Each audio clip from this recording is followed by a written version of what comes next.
think it's 9:30 according to my clock. Yes, sir.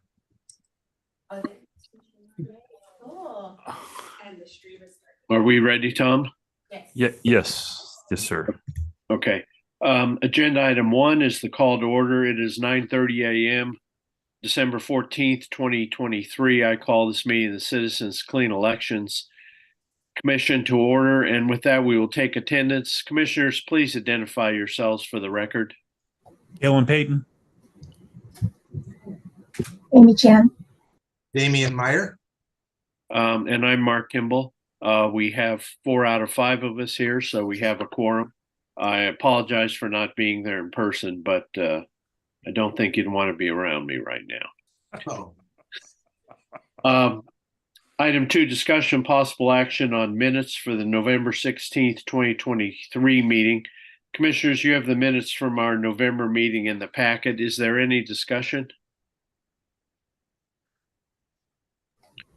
Hearing none, do I have a motion to approve the minutes? Mr. Chairman, I move we approve the minutes as written. Commissioner Chan has moved that we approve the minutes as written. Is there a second? I'll second it. Galen Payton. Seconded by Commissioner Payton. I will call the roll. Commissioner Chan. Aye. Commissioner Payton. Aye. Commissioner Meyer. Commissioner Meyer, you're muted. I said I'll abstain because I wasn't there. I can't verify they're accurate. I have no reason to doubt them. I just wasn't there. Okay. And I vote aye, so the minutes are approved 3-0. Item 3 is discussion on possible action on the executive director's report. Tom?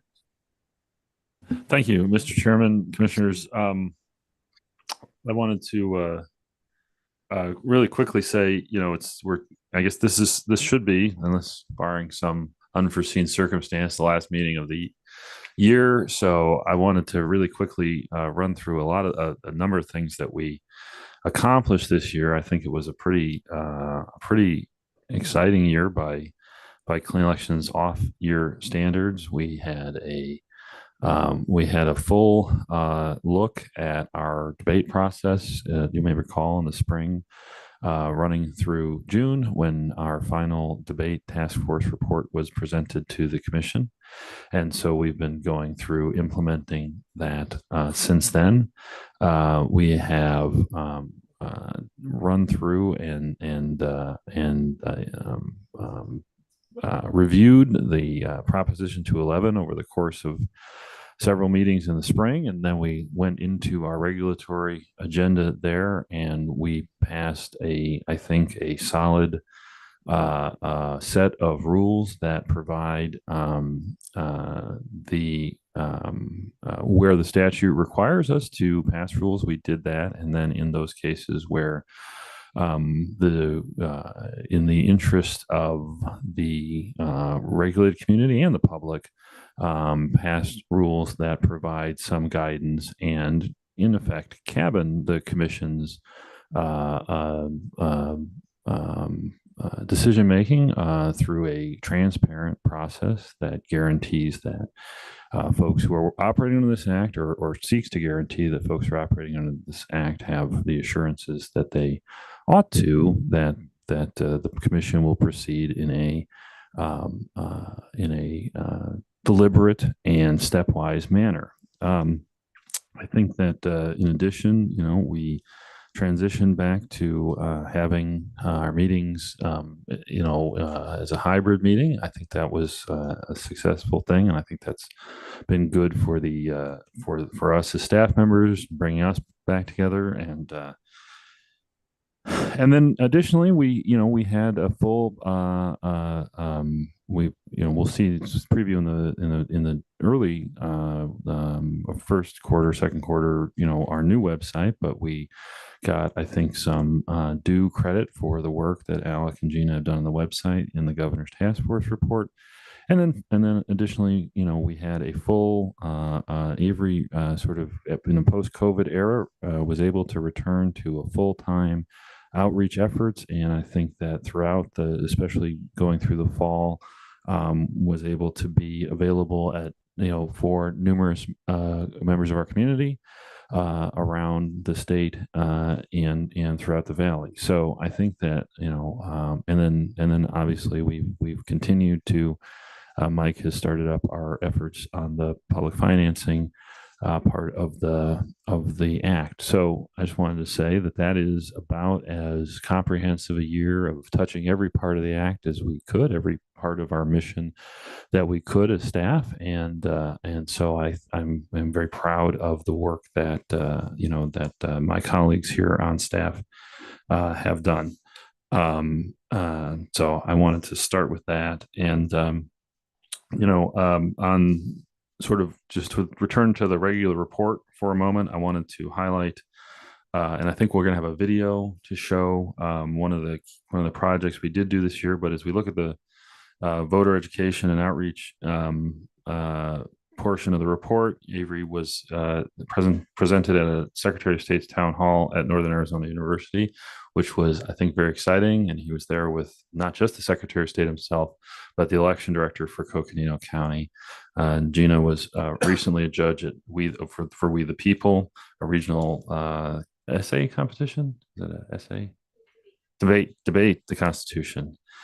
And then tomorrow we will most of us will be at the security tabletop exercise, which is sort of a scenario. It's operated by the Secretary of State's office, where we go through and work through real life security problems that can arise in elections. I wanted to highlight, if we can, the Clean Elections and Cronkite Agency. Cronkite Agency is a student-driven public relations agency inside the ASU's journalism school. And the voter education team has been working with them on highlighting the 26th Amendment, which lowered the voting age nationwide to 18. And so we have a video from that we were going to show.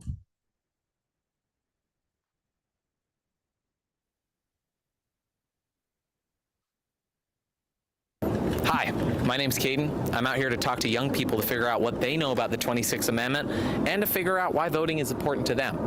Do you know what the 26th Amendment is? How old are you? I am 18. I'm 19. I'm 20. What have you been able to do since you turned 18 years old? Buy lottery tickets. I think I can get a hotel room now. I don't really know. Get a tattoo. Go to the military. Anything else? We all know everything else. I don't need to explain. I could vote. Which right was provided in the 26th Amendment? I wasn't good in government.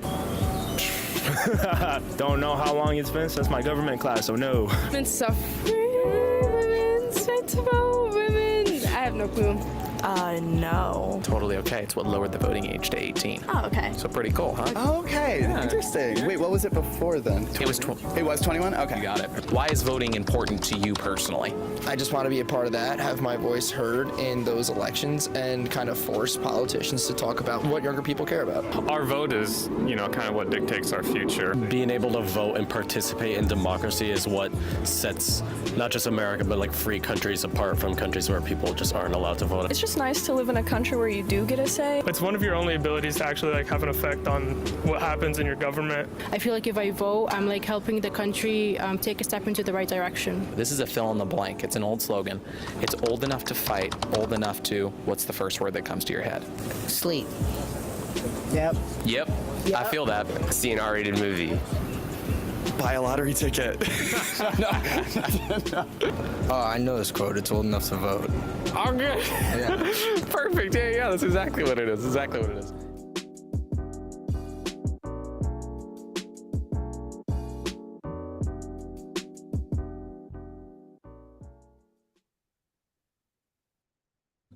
So that was our 26th Amendment. That was fantastic, Mr. Chairman. I just got such a kick out of that, and that was amazing. I loved it. It was very good. The one kid had a vote hat, which is, that's our trademark. We'll fight anybody who starts their own vote hat. If I may, Mr. Chairman, I just want to close out the report with highlighting a couple of administrative things. The election procedures manual is pending with the governor and the attorney general, so We anticipate that will probably get approved at some point between now and the end of the year. We have received 2 additional requests for advisory opinions, so these will be advisory opinion requests 2 and 3. We are in the public comment phase of those requests. We are talking about, as we go forward in the next year, one of the things we're going to look at on Prop 211 is doing a little more outreach around what it covers. We've gotten some reports that are a little concerning around folks who have the perception or are propagating the perception that Prop 211 is far broader and more and requires more disclosure from more entities than it really does. The Prop 211 is focused directly on campaign media spending. Nevertheless, there are some folks who run sort of what you might call service nonprofits. That is to say, nonprofits that are not principally engaged in policy action or lobbying or grassroots lobbying, but actually are involved in providing services to people in the community. And typically those kind of entities are not substantial campaign media spenders, and in order to be substantial campaign media spenders under the act, they'd have to spend something around the order of $25,000 in a non-state race. And so we think we need to do a little bit more to sort of talk to that community and others to make sure they understand that that Prop 211 is targeted narrowly at big campaign spenders and their major donors, and not at ordinary service providing 501c4s. And also maybe to try to explain to those entities that there is that there are other concerns that they would have, that they would want to deal with in terms of their nonprofit status long before they'd ever get to a place where their Prop 211 implicates anything they would be doing. So we'll be working on that. Tom, sure. Can I just ask you one question about that? Sure. Is this a good faith lack of understanding, or is this a effort by someone to sow confusion for their own needs or their own desires? Mr. Chairman, I would answer that in this way. I think there is a less than good faith effort to propagate doubt, but the doubt is good faith because the people who are hearing the message are not in a position yet to where their concerns are good faith. Some of the folks propagating this may not be doing it in as good a faith as I would hope. So. Mr. Chairman and Tom, Commissioner Chan. I think it sounds like your thoughts on this and doing some education are probably, it's a good issue to address. I think what concerns me is that nonprofits that are just, as you mentioned, just almost pure service organizations, doing their mission rather than engaging in political speech, are concerned that just by virtue of that, somehow they're going to be, subject to this campaign regulatory framework. So I think that's the key to my mind is making sure that nonprofits that aren't engaging in political speech are comfortable with the fact that they're not subject to this kind of reporting. I have a question. Commissioner Payton.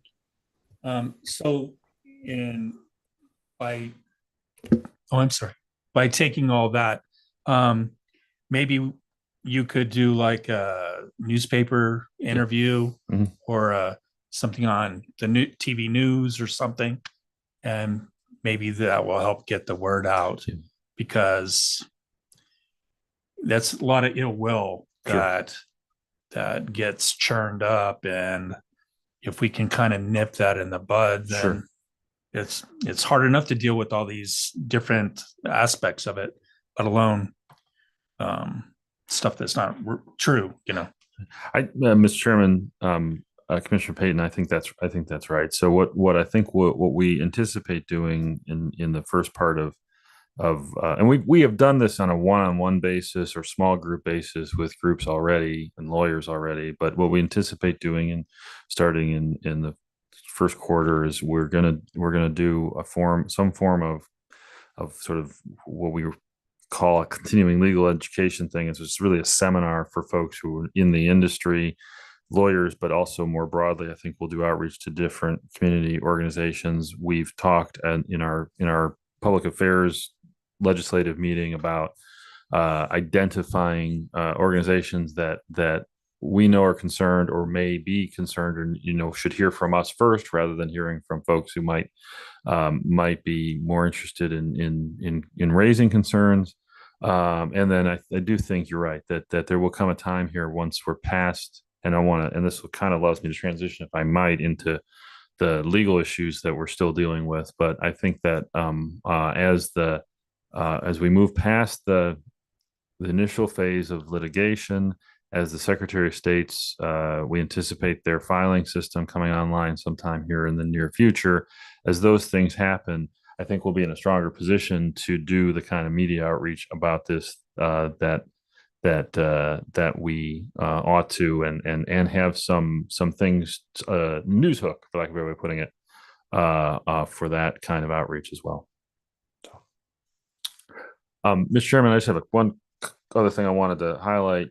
Yesterday, this is the second PI hearing we've had on challenge to Prop 211. This is PI hearing in the legislative leadership's lawsuit against the act. And so we had that hearing yesterday in Maricopa County Superior Court. The judge presiding said that he would have a ruling anticipated having a ruling on. There's a motion to dismiss filed by the commission, the attorney general, the Pam-Cain committee for the proposition that, and there's also the PI file, preliminary injunction motion filed by the legislative leadership. The judge told us that he anticipates ruling on those by the end of this year. So that really brings us to the end of my report. And so if anyone has any other questions, obviously. I have another question. Sure. Commissioner Payton. Okay. So it says that there's 29 candidates have attended the workshops. Is that normal, average, or? I mean, I would say, Mr. Chairman, Commissioner Payton, I would say that's about normal at this point. We anticipate, in a year like this, we're going to anticipate at least, counting both parties that are likely to have candidates in state races, I should say, six. Is it three? Corporation Commission candidates, maybe more. We will have some legislative candidates. We've had inquiries from candidates running for legislature. Those folks attending is a good sign. I don't think it's any secret at this point that the campaign, the public campaign finance program, as effective as it can be, is one that folks are, especially even folks who used it, got elected, and then in their next election are less likely to use it again. And there's lots of different reasons why that's so. A major one is that's developed over time is candidates now see in a sort of permanent 24/7, 365 campaign the need to have their campaign committees available for them to fund stuff, to have money on hand. And clean elections is really, because it's a system that sort of limits, you agree to campaign spending and fundraising limits, can put a crimp in your style if you're moving your way up through leadership and you want to have flexibility financially to do that. That's the reality. And obviously then in legislative changes about 10 years ago make it more difficult for us to advertise and promote participation in the public financing program itself. So given all that, I mean, this is about where we are. It's not a precipitous decline, but we have sort of ended up with a consistent set of candidates, and so we'll probably have more interest maybe than candidates who actually run. But I think the other important thing is that even if you go through the training and you don't run clean, I think it's the fact that we have proactive training available, so folks get at least a rundown on campaign finance, on what goes into running a campaign earlier on in the cycle than they might get it from otherwise. I think that's a solid part of the program as well. So it's effectively turning into getting your foot in the door. And then after that, it's not so necessary for you. And by what you were saying, is that it's hard for us to publicize the availability of the campaign financing. Yeah. Yes. I mean, we had some litigation that resulted in some legislative changes in 2012. So, at the same time that the legislature made the decision to take out 2/3 of the funding voters intended to be available to publicly financed candidates, they in that same bill they put a prohibition on the commission being able to advertise the benefits of the Clean Elections Act. Well, maybe we need to think outside the box and figure out other ways to get that information out, right, so we'll get more candidates, I sure. guess. I think at the long haul that may be something. I think the other thing that's working in our advantage in the long haul is changes that the legislature made in a subsequent bill actually create a situation where clean candidates are in a better position, one might say an optimal position, going into a general election, because if they're not able to compete in fundraising, because the general grant comes without additional fundraising time, and as candidates under Arizona's campaign finance law, they are it's not a campaign contribution to work with the political parties. One of the things we tried to communicate with folks who are involved in political campaigns is exactly that principle. For example, there was a losing candidate for a statewide office who raised, so that, not before you even account for his costs in that, basically the exact amount of money he would have gotten from Clean Elections. And what is that an indicator of? It's an indicator of the fact that the person made, I think, probably an incorrect choice in terms of allocating their resources. I think that's a message we have been trying to work on communicating. The difficult problem is that the people who make money on fundraising and on the mailhouse pieces are the campaign consultants and the campaign, people operate the campaigns, and Clean Elections does not have allow for the kind of pure overhead where campaign consultants who work with candidates are going to make enough money to make it worth their time. Yeah, and that's really a big problem. There's also always going to be a headwind of why would you want to do something more regulated when you can do something that is less regulated. Our point of view is more along the lines of, look, if you're the candidate, you've got to take control of your own destiny. The campaign consultant that you think is your friend, your campaign consultant is your client, and that's about it. I don't mean to be cynical about campaign consultants, God forbid, but when you're trying to go to a person and say, look, this is your future, this is your campaign, this is what's your best way to get dollars for you to get in front of voters in an effective way without having to compromise yourself. And then, but a more sophisticated person shows up and says, look, this is naive, this is pie in the sky stuff. But when you look at the numbers, and the two numbers that matter, one, inflation matters, right? So as inflation impacts people's spending and ability to, especially at the small dollar level, to give donations, that hurts small dollar donors. But on the other hand, the Clean Elections funding is tied to inflation. So there is not ever going to be a catch up to what the legislature got rid of, but there is a little bit of a catch up there.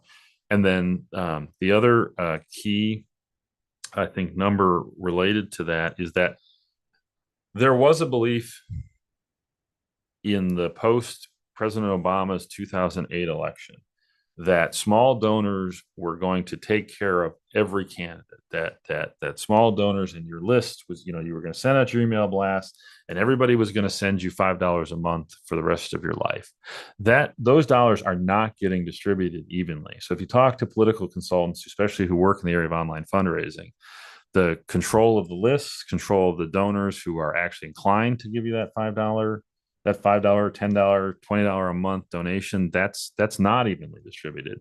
And so what that means is that if you're a lower level state candidate or a legislative candidate, you really need what we encourage people to do, and we've tried to run some numbers for folks on this, is look at the delta between how much they're actually going to get from clean elections versus how much they have to spend to raise what they're going to get and where they're putting their time. And if you take those things together, it becomes much more of a wash for the candidate, but it still requires that candidate to do something that in politics is hard and in life is hard, which is because there's pressure on people to be, I don't know, to put it bluntly, in politics, the rule is it is worse to be different than to be wrong. Right. I would just say that, I mean, the main reason we're here is to fund clean elections. Sure. And there's got to be some way we can get some of this information to people that don't even really know that we exist, basically. Sure. And I don't know, maybe when Avery goes and does his stuff, he can really push that part of it. Or I'm sure there's other ways we can do this. Sure. That these laws have boxed us in somehow. No, Mr. Chairman, if I may, we have enough brain power, I think, on the staff. I think we could figure out some way we could increase that. And I can say, just as to use your example, if I may, Mr. Chairman, just, we Avery and I have gone out to events, and that is definitely part of Avery's presentation. And we had an opportunity at a Tempe event, just anecdotally this fall, to really have some pretty good initial conversations with a couple of different candidates, not all of whom are looking at this cycle, but are looking at the future. And I think that that one-on-one type outreach absolutely makes a difference. And that is definitely part of what every time that Avery does go out to talk to folks, that's part of the process. So I agree with you. Well, I just know just meeting people day in, day out, and the subject will come up and they have no clue what clean elections is. And so, and usually I'm around people, my age group or whatever, my interests, and just think of the other people, the younger people. They probably don't know much about it. So I've gone off on a tangent. Anyway. Mr. Payton, I appreciate your focusing on this issue. And I agree with you. The trend that we're seeing is troubling, of fewer candidates willing to participate in what was our signature program, why we were created. And it seems reasonable that maybe sometime next year we ought to devote some serious time to looking at a comprehensive list of the problems and what we ought to do about them, instead of in the past, it seems like we've kind of taken a whack-a-mole thing that here's a problem, let's deal with this problem. But I agree with you, Commissioner Payton, that we've got to get more people to come on board as clean candidates and get the word out there within the limitations that we have. And I think that's something that we ought to devote some time to in an upcoming meeting, to look comprehensively at the problem and what we ought to be doing. Are there any other, Tom, were you done with your presentation on your executive director's report? Yes. Are there any other questions or comments from commissioners? Hearing none. Thank you, Tom. Item 4, discussion possible action on Clean Elections Voter Education Survey. Beginning in 2022, the Commission performed an issue survey of Arizona voters as part of our voter education program. The purpose of the survey is to enhance participation by voters, moderators, candidates, and campaigns in our debate program by providing a common set of data about the issues most important to Arizonans. This will ultimately lead to a meaningful, issue-oriented, and informative dialogue between the candidates and voters as intended by the Clean Elections Act.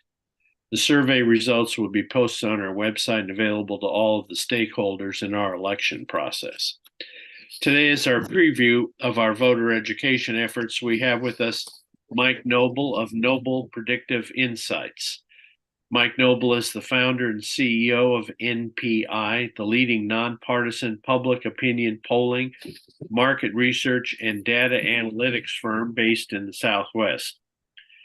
Mike is a thought leader in public opinion tracking and analysis. Mike found a passion for politics while working for an Arizona congressman before starting NPI. Since then, he's been deemed a preeminent pollster in the Southwest by NBC News by regularly conducting public and voter sentiment throughout the region. Mike, thank you for being with us today. Okay. Thank you for having me. This thing on. And normally, if you're not here physically, I'm 5'8", and normally I don't have an issue of things not being tall enough for me, but I might have to crouch a little bit during this presentation. Is this fine up here? Yeah. Okay. All right. All right. Well, thanks so much for having me, Mr. Chairman and the board, Gina and Tom. Thank you. And yeah, so this is our second time doing a survey. And one other quick thing, besides when I founded the company 7 years ago, one of the things that Arizona didn't have really public opinion research, I'd say here in Arizona, they always kept going out of state. And I think, you know, us folks here in the Southwest, I think we have a pretty unique skill set, and I think we can do pretty good work. And so in founding it 7 years ago, we actually ranked number 11 in the country for accuracy last year, and actually number 1 in accuracy in the Southwest region. So take a lot of pride in what we do, but representing Arizona on the national stage. So we did this project, and you had a good summary overview, which was getting a pulse on the Arizona's electorate, but really to help fuel the debates, because when the debates are going on, especially when you have them more regional localities, issues are different. I mean, issues overall with the statewide electorate compared to maybe South Phoenix, for example, different. And so basically we wanted to go through and dig into what were their key issues. And I think we had a really unique approach of how we did it, but I have a nice little presentation put together for you all today. If you want to go to next slide.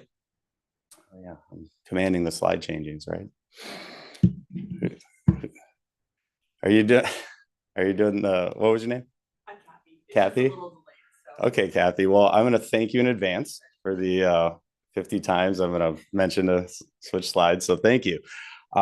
Anyways, so appreciate that. So these are going to be our topics today.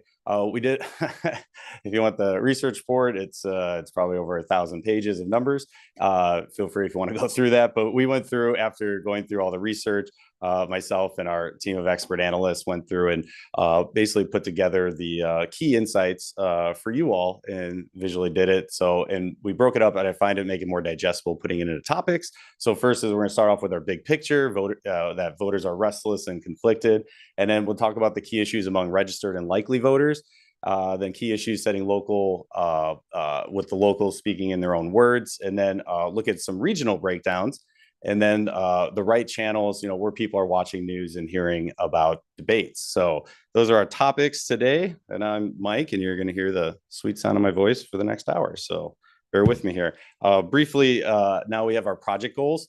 Before we get into it, is that, so with us, it's incredibly important, like when we go out and do this research, okay, what is our objective? What are we trying to accomplish? Because that will guide how we collect the sample, how we will write the survey, how we administer the survey, then also, of course, what the results or in the analysis, what are the type of findings that we're looking for based on our objectives. So we wanted to gauge those perceptions of Arizona registered and likely voters on their top issues, and then also learn a little bit more about their issues and debate topics, which ones resonate with Arizona voters, especially regionally and by party, because things that are important among, let's say, Democrats, maybe a little bit different among Republicans, and that's important, especially when you're looking at our primaries. And then finally, looking at discover the specific issues on broader categories. So not just maybe some of the most common ones people are talking about. I mean, are there some more underlying issues out there that maybe haven't been uncovered? And then also provide some actionable recommendations for consideration that enhance strategic planning for voter education and debate discussions. So that's what we were set out to do, or the premise of our research. And here we'll jump into the findings. So next slide. Oh, sample size is large, very large. 1 second. It is 1,000. We run like 12 surveys a week, so I wish I could have them all memorized. It was 1,665 respondents. So incredibly large survey. I mean, to put that in context, I know there's probably not a lot of stats folks in here, is that I would put it into context here is that, okay, 1,665 respondents we had in this panel that were qualified as Arizona registered voters. Oh, what is that? Is that big? Is that small? Is that about right? Well, if you wanted to do a statewide sample, so just get an overall look at the state of Arizona, you could easily do a 400 sample survey and be confident in those results. So that we're about 3-4 times that size. So I think we're in good shape. So basically we have a very large sample size, and we specifically did that for a couple of reasons. One, we really want to be able to look deeper into our subgroups. So those subgroups, making sure that they're bigger so you can see some bigger changes, but also regionally. So making sure we have statistical significance when we're looking at the regions is the other important factor. So that's what we have regarding our sample. And we broke this survey when we get to the regions. Besides a statewide look, you're going to see several looks from us today. One is a statewide look, and then the second is regional look, which we had 6 regions we broke it into. So let's get into the fun stuff, the results. Next slide, please. So, but we'll look at the big picture. Voters are restless and conflicted, which probably about sums up the electorate these days. So Arizona voters are restless, disconnected with their current leaders, but they're also open to change. So just looking at just some generic numbers first before we get more specific items. The chart on the left is our generic ballot. So asking folks, what political party that runs the state best in their opinion. So this is kind of generically, who do they think is kind of doing a better job, the red team or the blue team? I like to call it red team or blue team because I'm trying to think of an independent independent candidate that's currently elected in Arizona. I don't think we have one. So it's red team and blue team, sadly. Sinema, but she was already elected and switched teams, but one actually elected at the ballot box. I can't recall any in the last few decades, but I was born in 1984. So if there's something that I know, you'll know. Great. I just gave away a little too much right there. And so what's interesting is this. So first off, so it's kind of like, hey, who do you think's running better? And you hear a lot, especially from nationals, they'll say, hey, Arizona is purple or turning blue. They're right on one sense of with the elected officials, but where the overall electorate, where they're leaning, Arizona still has a lean to the right. So if you were to color code Arizona, I would say it's not purple. I would say it's magenta, the lightest shade of red. So it is. So Republicans are doing a little bit better with the state, and then the 20% that said neither. Those are really your people that aren't party loyal, which is so fascinating about Arizona's electorate. Is that 8 and 10 are party loyal, but really that 20%, they're not a small group, but those are the ones that ultimately really decide the general elections. And if you notice, Arizona has been quite popular these last 4 years in the national dynamics because we went from kind of a ruby red state to now a bit more of a battleground state. And you can see that actually in those numbers. So, but again, leans still slightly to the right. And then trajectory of Arizona, we've seen this in our other surveys, but we also see it here that Arizonans overall, asking them whether the state's is on the right track or it's going in the wrong direction. So this question is asked almost on like every survey, and it's really just gauging optimism and pessimism among your audience. So overall, hey, think things are going the right direction or wrong. They could be viewing that from an economic lens. They could be viewing it from an abortion lens. They could be viewing it from a myriad of ways. But overall, what's that general sense they're feeling? Currently underwater by about 10 points. A majority actually think things are going in the wrong direction right now. So voters are a little pessimistic, a little anxious right now. Next slide. So Yep. is that question about Arizona itself? Mhm. Just things in general? Arizona itself, not the country. The number would be worse. Okay.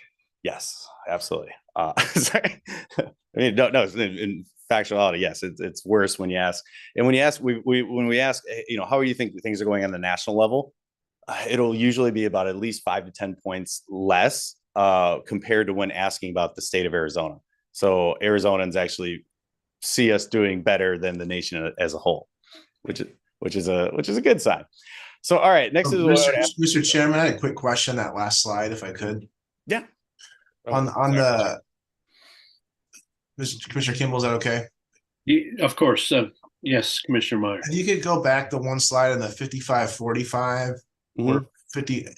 Do you know how the answer to that question compares to a year ago, 2 years ago, 5 years ago, by chance? I do. I actually have, and I'm actually could send it to you all after this. We have our Arizona Public Opinion Pulse. So it's our quarterly statewide tracker. I think we've been running it for 5 years now. And we polled Arizona more than anyone else in the country.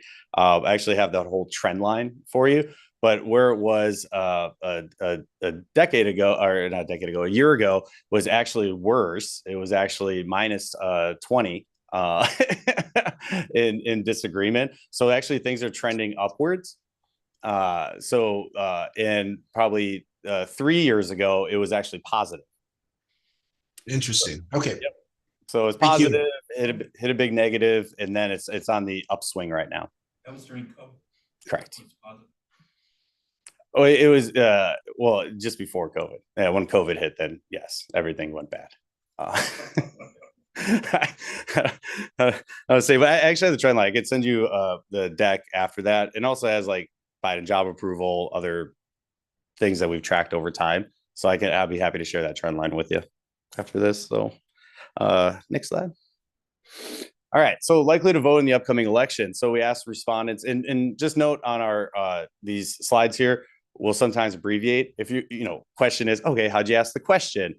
Who is this among? We always have our methodology notes in the bottom middle of the slide. So you can actually see the exact question verbiage of what we asked, how we asked it. So if it may not be clear to you on maybe some of the, with some of the titling or some of the abbreviations, just know you can always read the exact question verbiage below.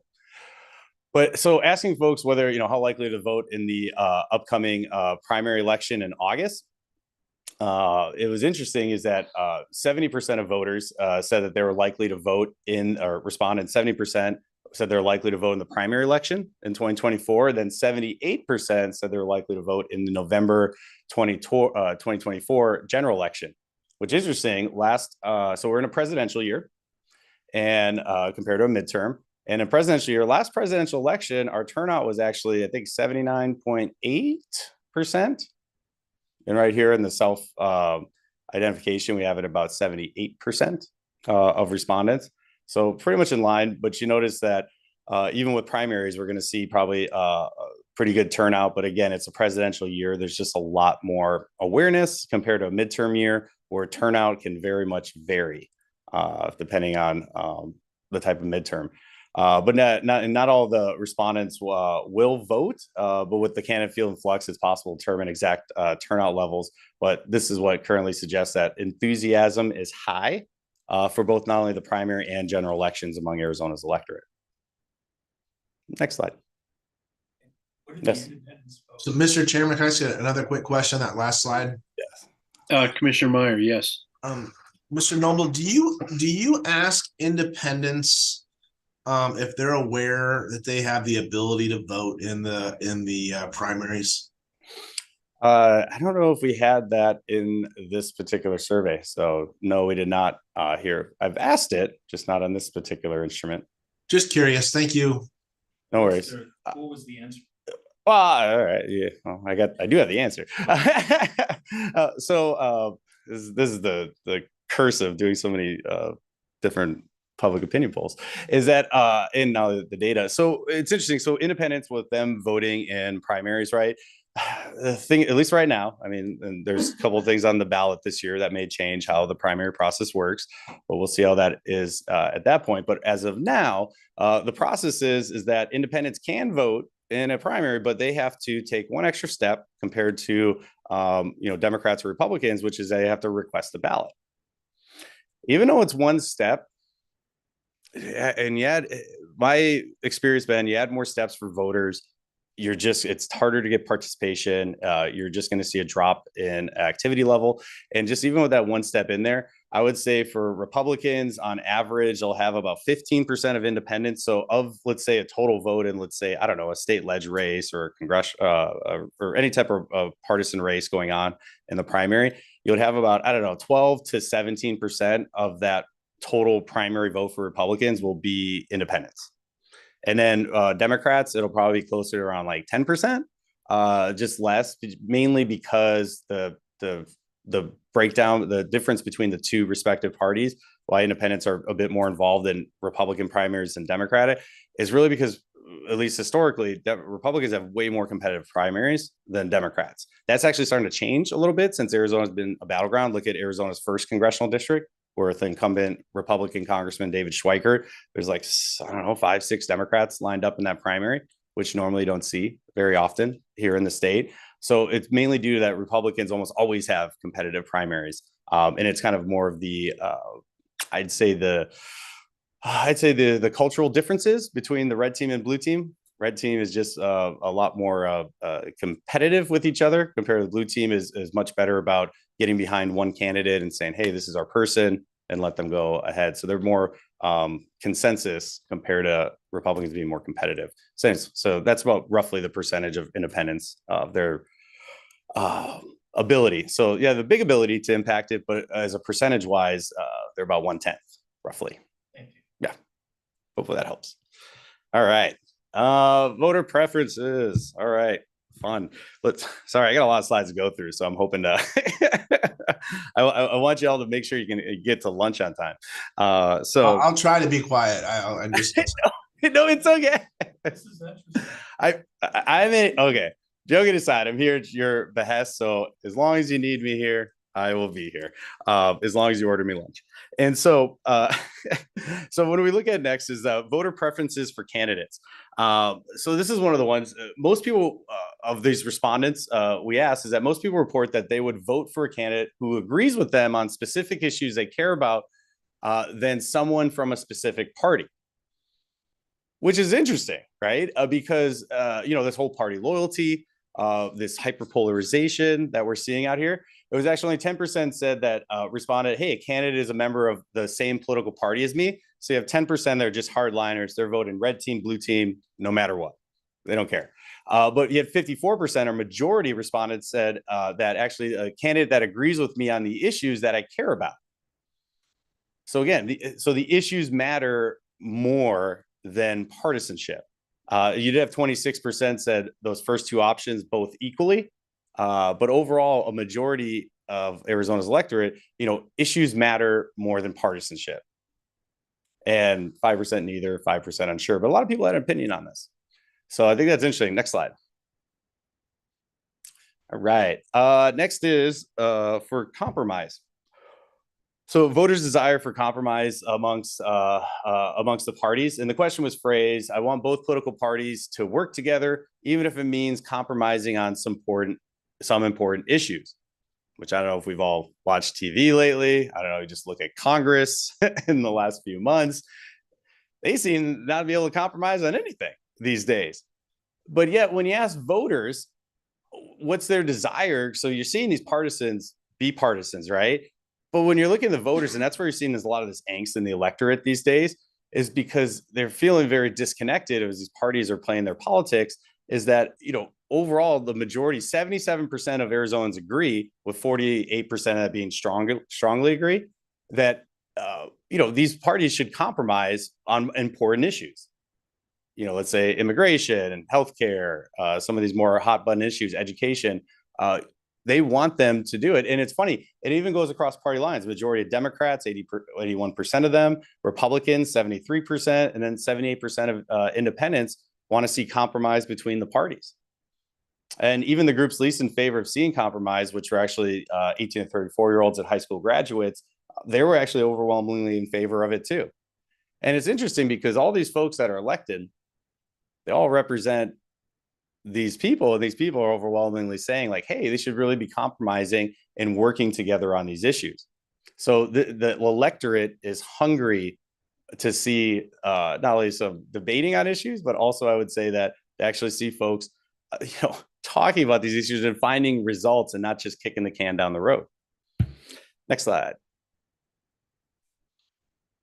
So, and it's also, what's also interesting is, however, saying that, however, Arizonans are not interested in seeing compromise on issues they care about. Hey, there's always a catch, right? Correct. On one hand, it sounds great. It seems like a no-brainer. Then you're like, all right, what if it's on a specific issue that you really, let's say, I don't know, it's you're pro-choice or pro-life, take whatever side of the issue you want. So if you're picking either of those two, it's like, wait, would you say it more evergreen? Obviously very positive. But then when you get kind of more to the reality, that's when things get a little bit more interesting. So they're just not as interested in seeing compromises on issues that they care about. And it was interesting that 41% of Democrats and 52% of Republicans are in favor of having representatives stand firm on their issues. So we saw that the folks that were really driving that agreement overall was really driven by the partisans, by the Democrats and Republicans, because they have certain issues that they're a little bit dug in on, like immigration is a perfect example. They both have very different views of how they would tackle that particular issue. And they're very dug in on those issues. But independents are obviously much more open to it compared to the two parties. And the net agreement for this question is plus 17, which is notably low, despite respondents' earlier desire to see compromise between the parties. So again, there's a devil in the details. Next slide. It'll wrap this all up at the end. The next is that voters' preferences, preference for politicians, relationships with other politicians. So the question was phrased, a politician should work to maintain good relationships with their fellow elected officials. There is no point in being rude and hard to work with. Which we have seen, I think, an uptick in fellow elected officials of the decorum between each other, them and their colleagues has probably degraded a little bit over the last few years. So anyways, asking, hey, how should these electeds be working with each other? Should there be maybe a little higher level of decorum? 3/4 of Arizona voters agreed with that, 75%. Democrats, Republicans actually are both heavily in favor of that. So as much as you're seeing out there where these little clips or these little buzzy zingers of these folks kind of burning each other, yeah, they make the news, but when you look at the electorate, that's not what they're looking for. They're looking for a little higher level of them to be better with their relationships with other elected officials. And so that was interesting. Next slide. So importance of candidates' attitudes to voters. So the question, a candidate's attitude and temperament matters much to me as their stance on policy issues. And they very much overwhelmingly agreed with that respondents are interested in candidate temperament as policy. 70% of Democrats, it was interesting, there's a difference though between Republicans and Democrats. 7 in 10 Democrats agreed that the candidate's temperament was just as important as their policy. Interestingly enough, Republicans not as high. They're about actually 12 points less. At 58% of Republicans answered believing that. So actually Democrats hold that as actually a little bit higher of a standard compared to Republicans. And then other than Democrats, Hispanic voters are the most interested in candidate temperament at 68%. which Hispanic voters, by the way, is our largest demographic group outside of white or Caucasian here in the state. And not only that, the fastest growing, not only in population size, but also in their participation in the election. We actually have seen their rate increase, or actually double from their previous standards in the last few elections. So they've become bigger and a more important part of the electorate. So, but Hispanics, especially, the candidate temperament matters very much. Next. All right. This is fun. So this is some track information of, I'm sure I'll get questions on this one, is that more people have changed their views about Republicans than Democrats since 2022. So we have in here, so this is actually a question that we asked this time, but then also we asked in the 2022 survey. So we have a little tracking time. So we asked voters, the statement, Republicans are a danger to democracy. I cannot see myself voting for a Republican. And then the same question was asked of, Democrats are a danger to democracy. I can see myself voting for a Democrat.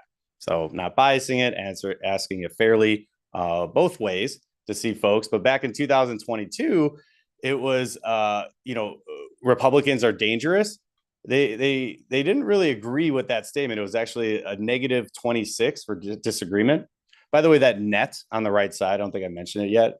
The net on the side is basically among those that have an opinion. So among those greens and reds, so the agreement or disagreement, it's among those that have an opinion, is that overall positive or negative? So negative. So of those that have an opinion, it was negative 26. And so back in 2022, and this was pre-January 6th, mind you, they did not see Republicans. They very much disagreed Republicans were dangerous. Well, that swung about 21 points after January 6th. So recently, it's actually at a net negative 5 of total disagreement. So you saw a pretty decent uptick among the electorate, seeing Republicans, reviewing them as a little more dangerous. But of course, that big event happened that I don't think any of us had on our bingo card for that year. But then Democrats dangerous. What was interesting, even for Democrats, you've seen with them, they've actually, the electorate overall, disagree a little bit more or disagree more with that statement of actually Democrats too have moved actually 10 points to the right as well. So it's interesting. Both parties are kind of being viewed as more extreme as they become more hyperpolarized, which frankly is a concerning sign. Next slide. So, Mr. Chairman, I had a question on this slide 12. Yeah, sure. I didn't want to let Mr. Noble down when he said questions here. So this slide here, 12, is the data for all people that you pulled, right? Democrats, Republicans, and independents? Yes. Do you have this information for just independents? Yes, I can do that. Sydney, my colleague from the research companies here, and she is taking a copious note right now to grab that, and we can send that to you after the presentation. I think that'd be really interesting data. Yeah, absolutely. And I suspect you'll see that move more so. Thank you. Be my suspicion. Oh, thank you. Yeah, I'm going to be here for a bit. No, great question. Appreciate it. And yes, we have that to get to. And there's any other stuff too as we go. We'll just make notes of it and we can circle back with that extra data or extra analysis. But anyway, so that last section of what we went through, just looking at some of the overall items. Okay, key takeaways. I went through a bunch of data. What does this all digestibly mean? Is that Arizonans are restless and they're also ready to vote. So that's good. But voters have conflicting emotions. They're hungry for compromise and value ideas over party. But the distrust for the other side of the aisle is high. Again, that's that hyperpartisanship. And then they want leaders who will confront opponents, but not go too far. And a debate that lets candidates contrast their ideas and showcase their character would benefit the electorate. And I thought that was interesting. It was kind of fortuitous, the results based on all those answers. The conclusion was like, well, it's like they want to see a debate, but a debate done that's not a bunch of like mudslinging and zippy one-liners, where they're actually talking about the issues and actually trying to find solutions. So I thought that was fortuitous. They've not voted in any moderates on either side. So you're not- Excuse me, someone speaking without a microphone on. I don't know who it is. That's me, Pete. I was Okay, just saying Mr. Payton. that the electorate has eliminated moderates on the right, and the Republicans and Democrats. Yep. And those are the ones that would compromise. So I think the public is delusional, because they want something, but then they don't want that, so Yep. that's the conundrum that we're all facing. Yep. That's the current issue, frankly, right now, is the primary process. But that's why you're going to have on the ballot this year be not only one option will be for open primaries, there'll also be another one for closed primaries. One goes one direction, one goes very much the other direction.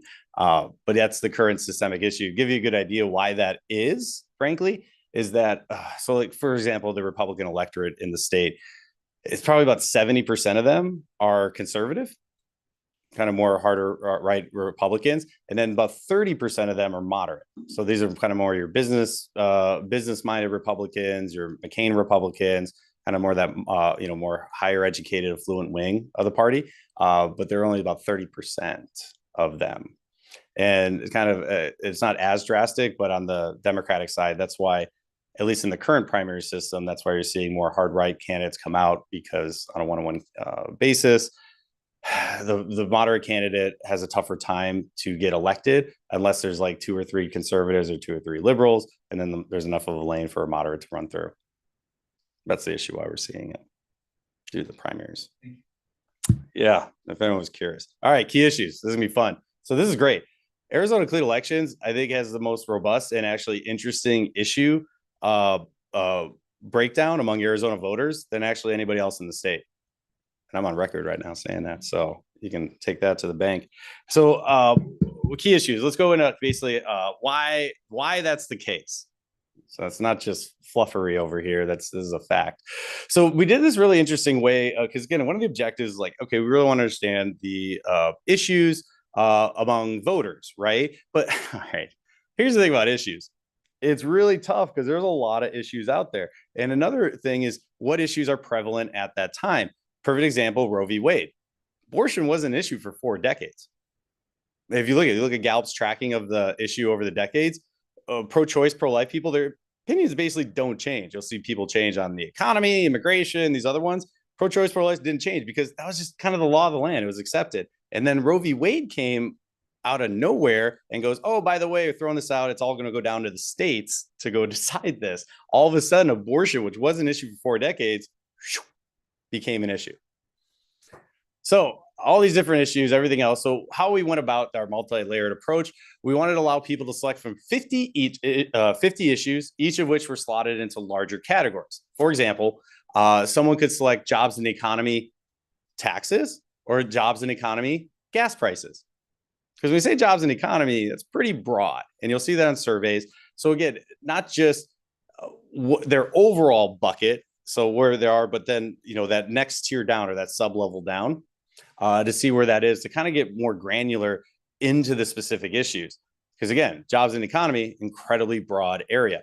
But so with that multi-stage question we used, it was allow people to select as many issues as they want at first. So we first started off with, all right, what are all the things that you want to know about? Like, what are they overall just curious about? And then we require them to pick their top 3 issues of what they want to know more about. So, hey, pick your top 3. And then lastly, what's your single most important issue?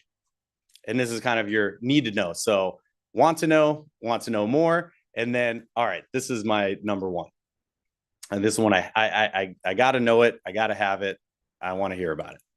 So, and this allowed us to get a sense of what people want to know about in general. So for when picking your topics, everything else, we know about in general, but then also what they want to know about most. And we also broke this data down by likely voters and likely primary voters from each party. And this is truly unique. And most surveys do not get this much into detail. And we took it one step further. Besides the 50 buckets, I'm like, okay, we think we covered it all, but we even added an open-ended section as well. So let's say of the 50, there was an issue that maybe we didn't grab or put on there that would bubble up. We put that in there as well to make sure we captured it. All right, next slide. So these were so this next section we're about to go through, these were the 12 categories respondent could choose issues from. Remember, these are the 12 categories. Each of them have subcategories. Remember that previous example, like jobs and economy, you have taxes, gas prices, inflation, etc. But anyways, so these are the 12 overall categories besides their subcategories. Next. All right. So we'll start from the top of the cone. We'll work our way down. When asked to select any that apply, the top issues selected for registered voters and likely voters were actually jobs in the economy, education, and healthcare were your top three. When they're asking, hey, select all that apply among these issues, where they ranked, but the top three were jobs, economy, education, healthcare, and you could probably even say a tier 2 there's immigration and abortion. Followed not too far away by housing, government corruption and waste, and gun policies, and elections. Elections is up there as well. And the blue and yellow line basically delineate between blue is for likely voters, yellow is for registered voters. And you're probably saying, hey, there's not like a massive difference between the red and blue.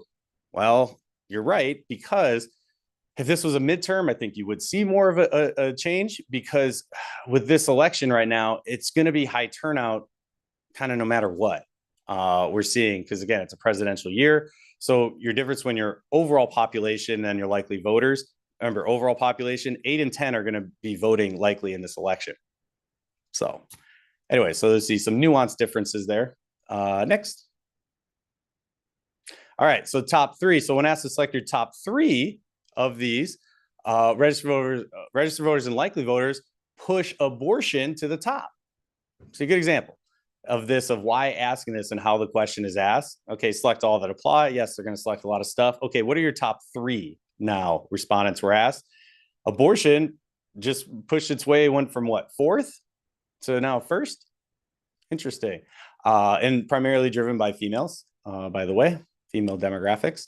And while jobs and economy drops to 2nd for registered voters, and for the and 3rd for likely voters. So it's interesting when we're talking about some of these driving issues, but abortion is going to be a pretty important issue and a very talked about issue. It was already important last election, but it's even more so now. And you notice there's a kind of a big drop with healthcare and education and gun policies, housing, compared to some of these those top three that we found. Next slide. All right, so when we ask people about their single most important issue, all right, what is the one that you want to know about? And then the question was phrased, finally, which is the most important issue for you to know a candidate's position when you are deciding how you will vote? Abortion and immigration were actually tied in first. Interesting, because I would say those are kind of more social issues compared to jobs in the economy, more fiscal issues. Interesting how abortion, immigration, but abortion kind of being driven a little bit more from the blue team side, where immigration kind of driven a little bit more from the red team side.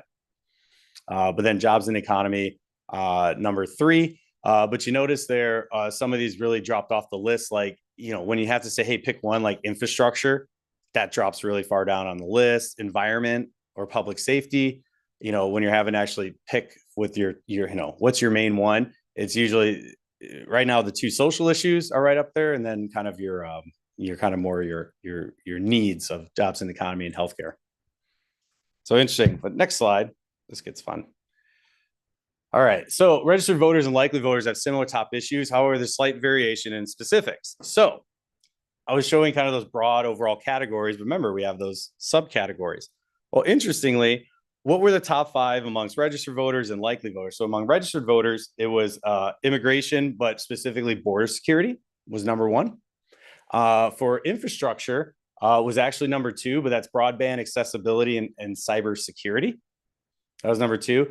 And then abortion, but whether the candidate calls themselves pro-life or pro-choice. So a candidate's position on abortion, very important to Arizona's voting electorate. And then healthcare, but more specific to drug addiction treatment programs. And then jobs and economy, more specifically to taxes than anything else. And that's among the registered population. But then when we look over at the likely voters, you see a little bit of differencing in order and prioritization. Yes, the top two are the same. But for abortion, it was laws regarding abortion access compared to the candidate's stance. So remember, those folks that are potentially voting compared to the ones that are definitely voting, you notice one want to know more specifically regarding the policy compared to, hey, probably more so of like, maybe overall where they at on the issue. So they wanted to know more pointedly where that was at. And then jobs and the economy of unlikely voters, state regulations was actually a more important one. And then whether the candidate calls themselves pro-life or pro-choice, that actually was fifth in the numbers. All right, next slide. And so, Mr. Chair, I have another question. Yes, Commissioner Meyer.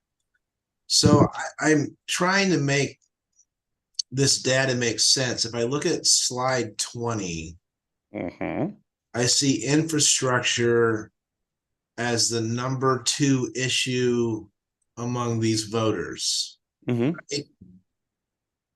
if I go back to slide 19, infrastructure's at 2%. If I go back to slide 18, infrastructure's at the bottom, although it looks like it should maybe be second from the bottom at 7%. So how does that data, how does that shake out where it pulls so low on the 18 and 19 and then it becomes the second most popular issue? Yeah, that's a great question. I don't have my sheets in front of me right now to deduce the problem right there. But what I can do is look into it and circle back with y'all with an answer after this, if that's all right. Sure. Yeah.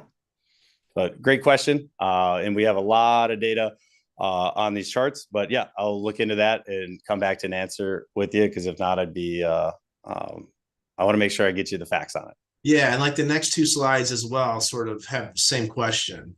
Yeah. Anyway, no, definitely. Absolutely. And there was one that, so first off, this next slide over here, sorry, next.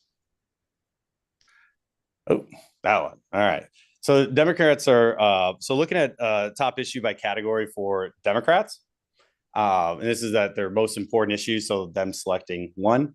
Democrats are concerned with abortion generally, but state regulation, fraud, corruption are the next 2, but then a candidate calling themselves pro-life, pro-choice are important individually to them as well. So looking at just the 12 buckets that are there, remember these are the 12 aggregated buckets. These are where they rank up. So abortion, very much the most important issue among Democratic voters in the state. And then healthcare, jobs and economy, gun policies, number 4, and then housing and education. And then followed by environment. And then when we look at their top ranking of their top 5, so what they're selecting individually, so of the 50 options, jobs and economy or state regulations was the highest individual one selected among registered voters. And then government fraud, corruption, abortion, whether a candidate calls himself pro-life, jobs and economy, so encouraging businesses to come to Arizona, and then healthcare on the behavioral mental health programs. Or more specific. And next slide. And this is one that I have to look at afterwards. Just a quick call out on the rank 1. I'm almost positive that number is not 100% because the highest of any one selected was 70% between the 3 respective parties. And so I just want to flag that. I wish I would have caught that sooner, but I will be looking at that one and make sure to get that updated besides look at those previous slides. So Republicans are concerned most with immigration as a main topic. However, broadband accessibility or / cybersecurity, border security, and electric vehicle issues are important individually. And so immigration, though, hands down number 1. Immigration, we've seen last time, this time, immigration's the number one issue for Republicans. Basically, in the Republican primaries, it's almost like going to be a requirement that they have a border ad or some border type, tough on border security issue or marketing material, because that is the number one issue among Republicans, driving them in the especially in the primaries, is immigration. Number 2 is jobs and the economy, and then 3 is abortion, and then 4 is government waste, corruption and waste. But you will predominantly hear Republicans talk about immigration, probably, and then mostly about jobs and the economy will probably be the top 2. I have a question. Yes. I have a question. Oh, yes, Commissioner Payton. So this is about state elections, correct? This is about the state. For primary statewide. Yeah. So it's not really a state, it's a federal thing. Yeah, this immigration. Mhm. I mean, what do they want from these candidates? There's not much they can do about immigration, I guess. I mean, on the U.S. Senate level, absolutely. Well, but okay, so it's about feds as well. Yeah. Okay. Well, correct. Yeah, everything that's going to be on the ballot. By the way, Arizona is arguably the most important state of the 50 states this year when it comes to our elections coming up and what the national implications are. Arizona is actually projected to be number 2 in the country for most amount of political broadcast dollars spent in the country, about $820 million, just behind California. And the only reason California is ahead of us, their media market is 3 times the price of our market to buy ads. And they also have a U.S. Senate race. And given they're one of the largest economies in the world, it's basically like running a presidential race. And so incredibly expensive with there. But Arizona is actually number 2 for broadcast spend. Why? We're incredibly competitive. Not only is the road to 270 likely to run through Arizona, the map, Arizona is only one of 4 toss-up states on the presidential map, since Florida has moved a little bit to the right in recent years, and that has moved that map to 270. Arizona may, in fact, actually decide who sits in the White House. Even with as few electoral votes that we have, or 11, we actually could actually decide who sits in that White House. And for U.S. Senate, with the balance of power of U.S. Senate, it's 50-50 right now. It's tied. And where the map is for Democrats, they don't have a lot of pickup opportunities, and they need to hold the current seats that they have. So Arizona's ground zero for national. So the stuff we do in Arizona not only affects us here directly, but I would argue that Arizona's never been more important, their vote on these federal races. Sorry, that's my I've looked at this stuff a few times, and but it's crazy. Yeah, Arizona's at its apex. So like the stuff we do. So yeah, you're right. We don't have to the statewide, sure, but okay, your statewide stuff, or who's sitting in the Oval Office, or who's controlling the upper chamber in Washington. I think that's a pretty big deal. It's a pretty big responsibility. So with his next one, and lastly on the Republican one, just because of that one, because I caught it on the way here, was basically the number one issue for them was immigration, border security. It was like 70% of people. Infrastructure, such as electric vehicles, charging stations, tax incentives was number 2. Abortion, whether the candidate calls him or herself pro-life, pro-choice. Education was teacher pay, and infrastructure, improving roads, bridges, utilities. But I'll relook at those and update the deck and send it back to y'all with all the other stuff that I owe you. And then with independence now. So, and by the way, I'm going to say independence, big air quotes for independence. All right. Independents are, they are not truly independent. I would say that based on all the research we've done, it's about 32% of Arizona's independent electorate are actually lean Republican. And then there's about 27% that lean Democrat. So roughly half of independents are actually not really independents. They're actually a Republican or a Democrat that just don't have the designation, but they still lean to those respective parties. So when you look at independents, or true independents, I like to call them, it's basically 50% of that independent voting universe, or roughly 1/6 of the electorate. So true independents, about 16-18% of the total electorate. But anyways, independents as a whole, just know that independents as a whole, they're not all truly independent. So know that you have a quarter of partisans, and then actually half that are actually in there. Anyways, abortion is the most important issue category for independents. However, taxes and the results of the 2020 election and drug addiction treatment programs are topics of specific interest to them. So that's pretty interesting. But you notice that abortion, jobs and economy, much higher. Immigration, lower among independents, but obviously higher among the likely voting class. But when you look at those direct, more specific issues, results of the 2020 election, that's important to voters. They want to know about that, where people sit on that issue. And then drug addiction treatment programs, electric vehicle charging incentives, and then public safety body cameras for all departments of public safety officers. And then taxes. Next. All right. There's a lot of data there. Got to make it easier, right? So put it in here for ranking of the items. Is that just to make it easier? So from your left to right, you got your registered voters, likely voters. Remember, not a big deviation between the two. And then you have your red team, blue team, and then your quote unquote independent team. And so abortion and immigration may vary between the first and second of their positioning. However, jobs and economy remains third.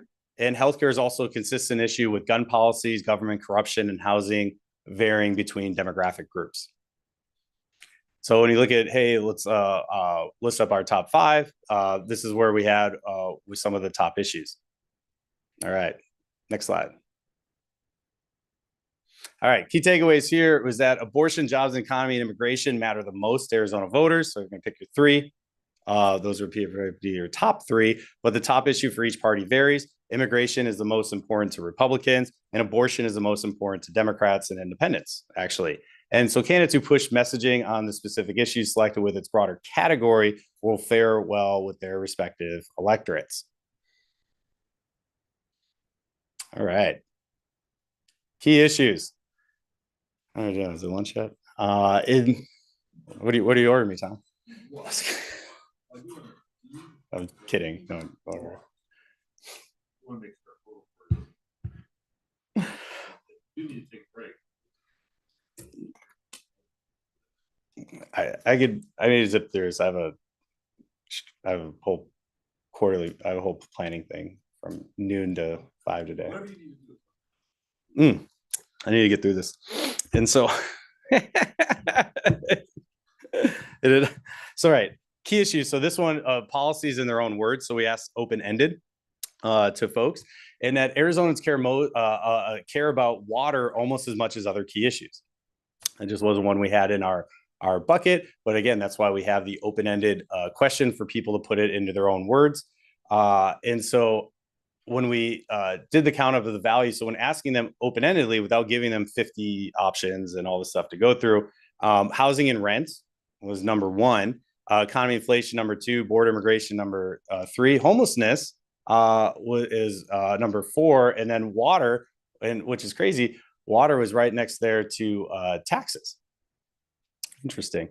Taxes usually more prevalent issue, but when prompted to mention their primary concerns in their own words, Arizona's predominantly mentioned housing and economic issues, with border and immigration being almost as important. But notably, the common issue Arizonans mentioned that was not included as an option in the key issues question is water, with 78 mentions. And we do live in a desert, so it makes sense. Next slide, please. So I was trying to show them like water issues, what were they saying in their own words, kind of give a little demographic breakdown of their group as well. So kind of give you a little so not just hearing the words or the voice, seeing that demographic persona to try to get an idea of where this person. So a Maricopa County a voter that was an independent female, 65 years of age or older, said water shortage for this area in the future, can't afford all these big companies that need lots of water when they don't have enough for people to use themselves, for her opinion. And Yuma County Democrat, male, younger age, 18 to 34. My area is an extremely hot climate, so it will be one of the first hit and hardest in water shortages. And then several others. One just water with it. So anyways, water is an important issue. Next slide. Immigration issues in respondents' own words. probably stuff you expect. Immigration's out of control and needs to be addressed immediately. That's from a Republican, older male Republican down in Pima County. And then a more of a middle-aged independent male in Maricopa County. Immigration is the most important thing in this country, decides exactly how we're going to live in the future. And then a Mojave County Republican female that's older mentioned that I want to know that they're going to address border immigration for the safety of our country. Next slide. All right, housing and homeless issues in their own words is that housing costs are out of control, forcing many people in the homeless category. Hear more about homeless encampments, and then about the cost or affordability of, whether it's for an apartment or a home. And college graduates can't afford to move out of their parents' homes. Homelessness is increasing due to the gap in pay versus home costs. Home costs have risen well above normal inflation. And that person reads their news. And so economy inflation, their own words, consumer food prices being rather high, as well as which is fueling higher inflation. So food costs increase, wages, wages not keeping up with inflation. Another one from a Democrat female, middle-aged from Pima County said that. And then gas prices are too high and hurting everyone financially. Inflation is hurting everyone. I ran this about a month or so ago. I hear that we're about to hopefully cross and go under the $3 threshold for gas. So, but really? See, it's getting better.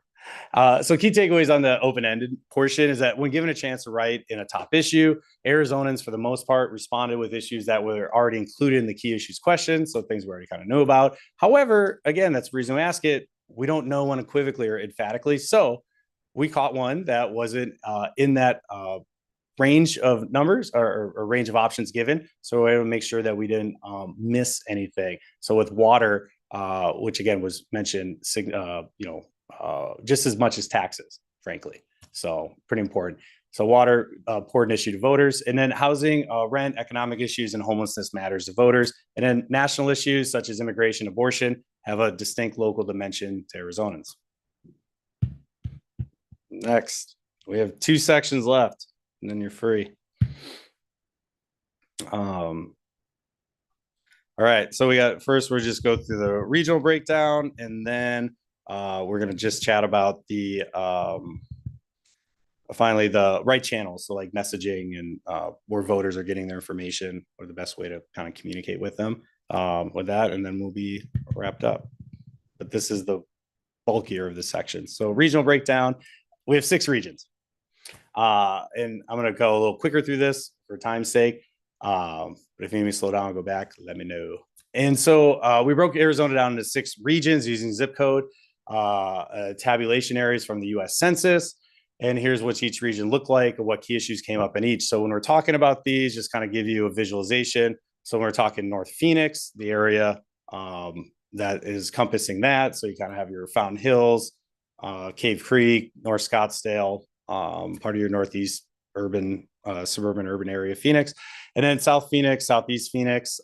So kind of like basically took the valley, broke it into 4 parts. And again, making sure where you cut some of those lines, because there's some affluency and also demographic differences between, let's say, ethnic populations as well. So I think we cut it probably the best way you can for 4. So North Phoenix, South Phoenix, or Southeast or East Valley, and then your West Phoenix.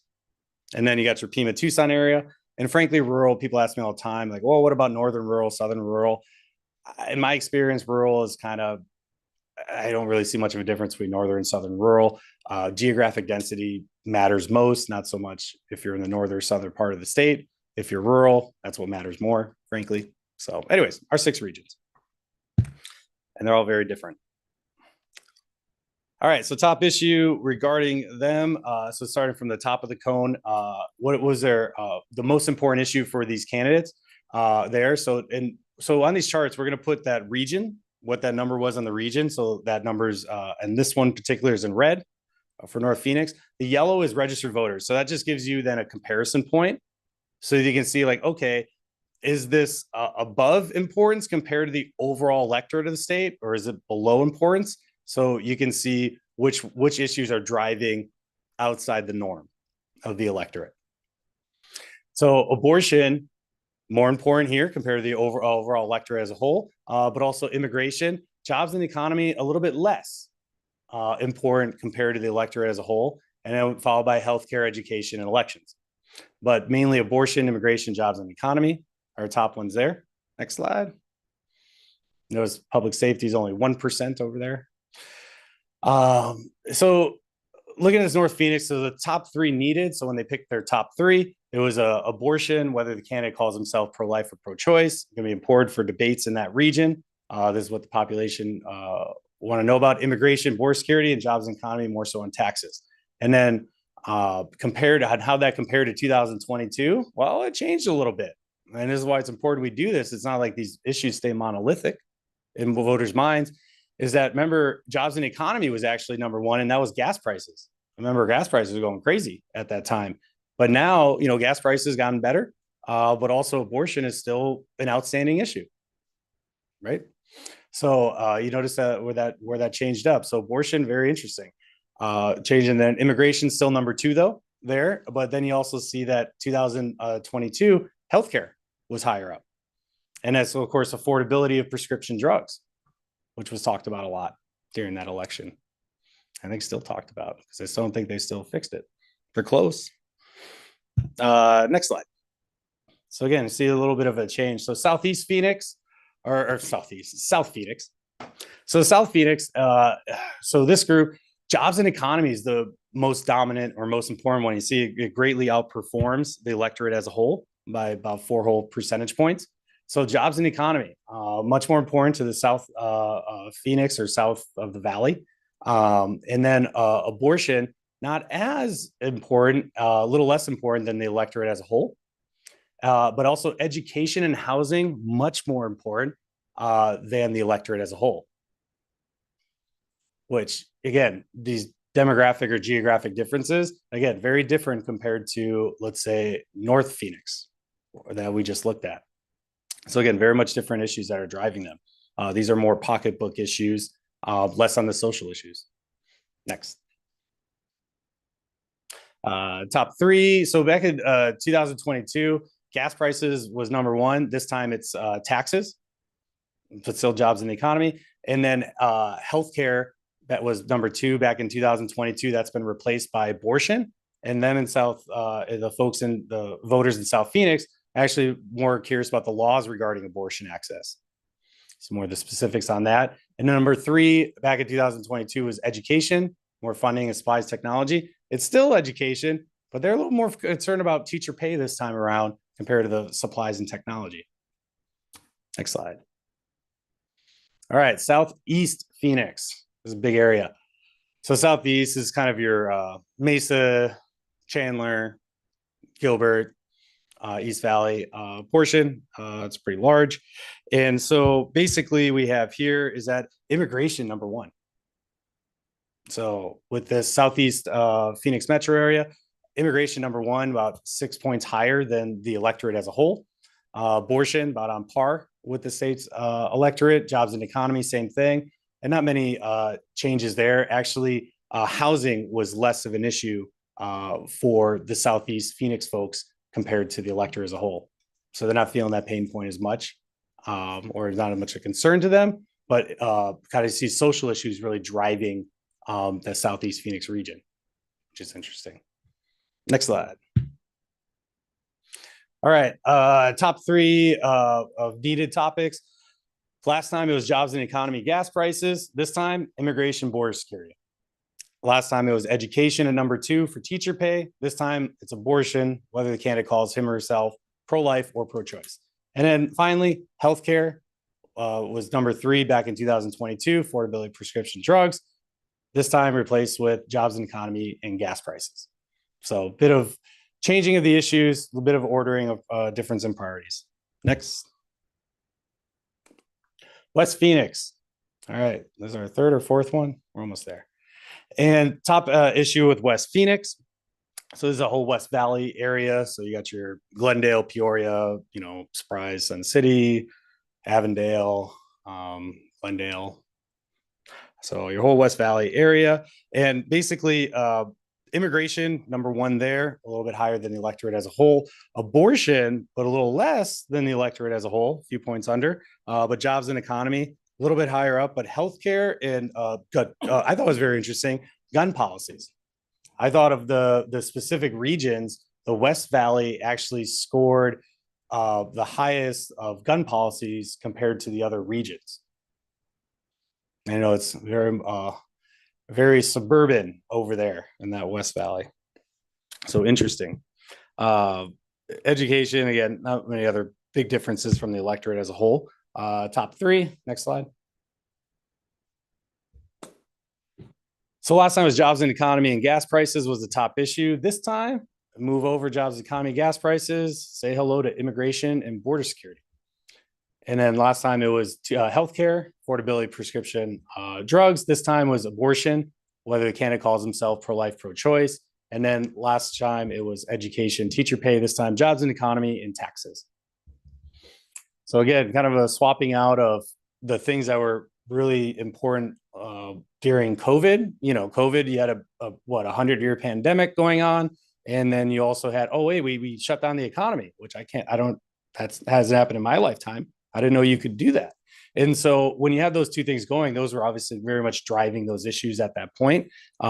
It's been a few years since that's happened and people are kind of normalizing. So when things get normal on certain ones, other issues take their place, as we're seeing. Next slide. So, all right, Pima and Tucson area. As you can expect, and by the way, Pima Tucson, of the regions, of all the regions we have, that's the most, I'd say, Democrat or left leaning of the 6 regions. And knowing that composition a little bit explains a little bit more why they picked their issue choice they did. They had abortion actually is number 1 for their issues, immigration number 2, jobs and economy number 3, and then healthcare number 4 with gun policies, and then environment at 6. Which, by the way, I think that is the highest that environment clocks in at, is actually in this region compared to the other 5 regions. Probably not as big of a surprise. Next slide. It's just, again, just these demographics, you know, how old a population is, what's their ethnicity, what's their country of origin, education level, you know, how, you know, college educated, non-college educated. I mean, it makes a difference with these demographic groups that they will have different priorities. So looking at their top 3, last time it was jobs, economy, gas prices, number 1 for them. This time, move over, hello, abortion, and they're more specifically interested in the laws regarding abortion access. Number 2 is healthcare back in 2022, but now it's immigration, specifically border security. And then this time, education, or last time was education, teacher pay. This time was more jobs and economy specific to unemployment, taxes, minimum wage, and gas prices. So next slide. Rural. So rural is 13 of our 15 counties in the state, but they make up roughly 25% of our total electorate. And like 80% of our geographic area, but they're about 25% of the size of the group. But this group typically leans a little different. And so basically abortion was actually, they're right on par with the state as a whole with abortion. Immigration, a little more important. Jobs and economy, more important to this group, but also healthcare did strong. But it was interesting compared to some of the others, government corruption and waste clocked in stronger here compared to the other regions. And then also housing, bit of an issue as well. Next slide. All right, top 3 last time in that area, jobs and economy, gas prices. This time, abortion still leading the charge. And again, when they select that option, whether the candidate calls himself pro-life or pro-choice, again, they could lean either way on that issue. But again, that's something these voters really want to know about where these candidates stand. And then healthcare, last time was affordability, prescription drugs, this time immigration, border security. And then last time, immigration, border security swapped out with jobs and economy, gas prices. So again, you see a bit of a reordering there, basically the drop off of the COVID items. And you see these secondary or these social issues, immigration and abortion, but still economy remains present. Next slide. All right. Okay. So went through a ton of stuff. All right. Just to show it kind of more easily with the ranking, voters across Arizona are generally on the same page when it comes to the top issues. No probably surprise there. But abortion and immigration are interchangeable for the top two, while jobs and economy remain third among all regions. So jobs and economy very much so, but that's where it kind of gets interesting or changes is, again, especially when we look at the fourth or fifth issues of the stuff that is more nuanced to these regional localities. So I think it gives the commission a great capability to customize their debate formats, to have relevant questions to their audiences, to really get to what these voters want to know about from these candidates. And then for you all to be able to deliver those answers to basically make sure we have a very educated electorate and they know what they want to know. So next. All right. Key takeaways: voters across Arizona are, broadly speaking, interested in the same set of issues: abortion, immigration, jobs, and the economy. But again, there's some nuanced differences there. But immigration has become a top issue for Arizona voters in 2023 compared to 2022. Side note on that. So that's what we saw when like COVID made landfall. You saw immigration before COVID made landfall in Arizona. 1 out of every 3 Arizona voters said that was their most important issue in the state. 1 out of every 3. COVID made landfall. You saw that number drop like a rock, and you saw healthcare come up as more important because, again, we are dealing with a 100-year pandemic. So healthcare became obviously much more of a priority. So, but once we've gone through the COVID portion, you notice that the immigration issue not only has risen up, but is currently one of the most important issues in the state. So targeting regions with messaging on their respective specific issues, especially when we get into the nuances, within its category would be advantageous, not only for candidates, but also for debates, because last I checked, right message, right audience, that'll put you in a really good position. Next slide. My favorite section, right channels. Who here thinks that broadcast television is dead? Ah, dang it, there's a result. It's okay. Who all thinks broadcast is dead or people don't watch TV anymore? Anyone? Well, at least 3 of you in this room probably believe that, statistically speaking. Okay, fine. Well, we won't put any on the record. All right, fine. Anyways, right channels where people are watching news and hearing debate. Next slide. So there's a lot of this stuff you'll hear. People, okay, hey, I got TiVo or whatever, so I can just, zoom through the ads and this, that, and the other. Okay. Debate all you want. So the top news sources where Arizona voters are getting their information. So here's what you want. The majority of Arizona voters, 6 in 10, still get their news from television. So broadcast, there's all these other communication forms, right? They're all effective. Still the strongest right now or most effective is still television. So when it comes to moving the needle, it's broadcast is still king. So television, number 1, 6 in 10. So most voters get it from television. But then you see that social media and other online sources and official election materials come to the closest to television.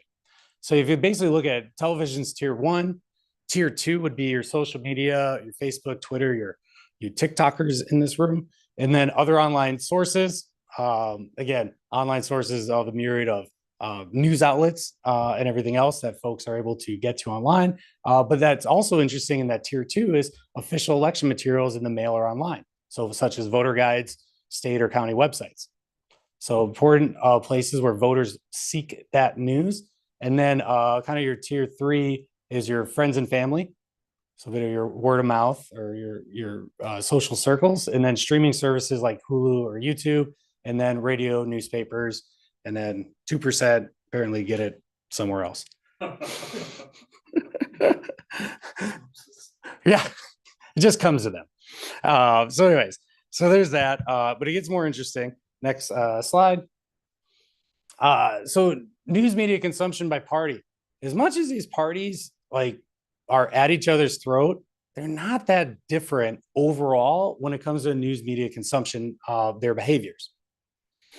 So news media consumption does not vary much by party, but the ordering of the options remain the same. There's just a couple small nuance difference. Arizona's broken down by party, get their news mostly from the same sources, but deviating only in the radio and newspaper category. You notice in the radio category, Republicans are more apt to consume their news or media through radio than Democrats.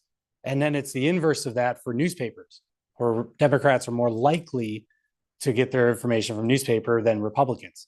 But overall, they're very much the same as it comes to their where they consume their media.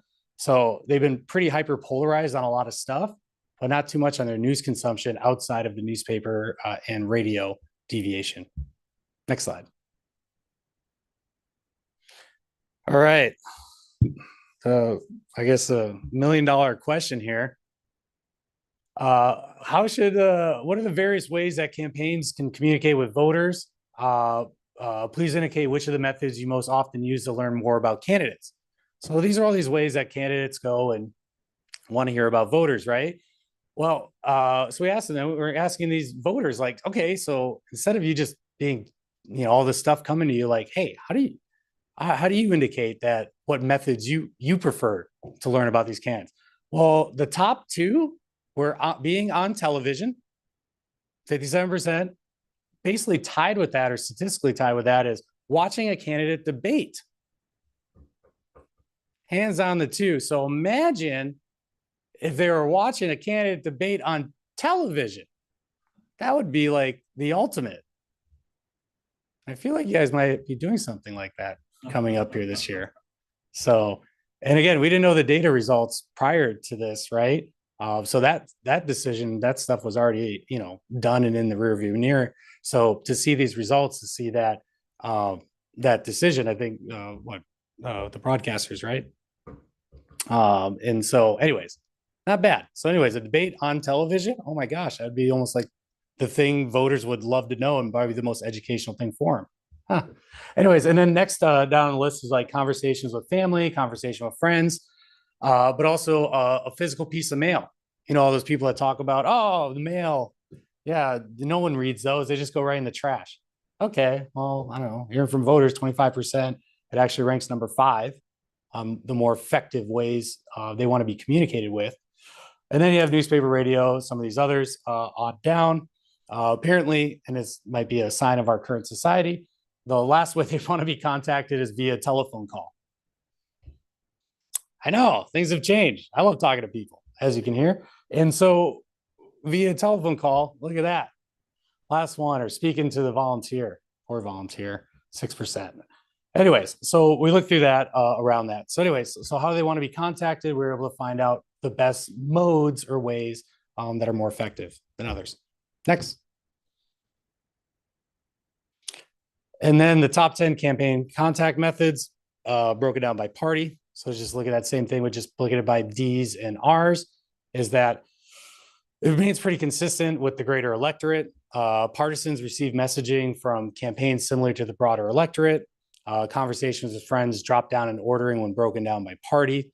And the magnitudes of television debate remain as strong for partisans as they are for the general electorate. But this was the question we kind of had going into it. It was that, hey, does the communication habits, does that differ between the partisans?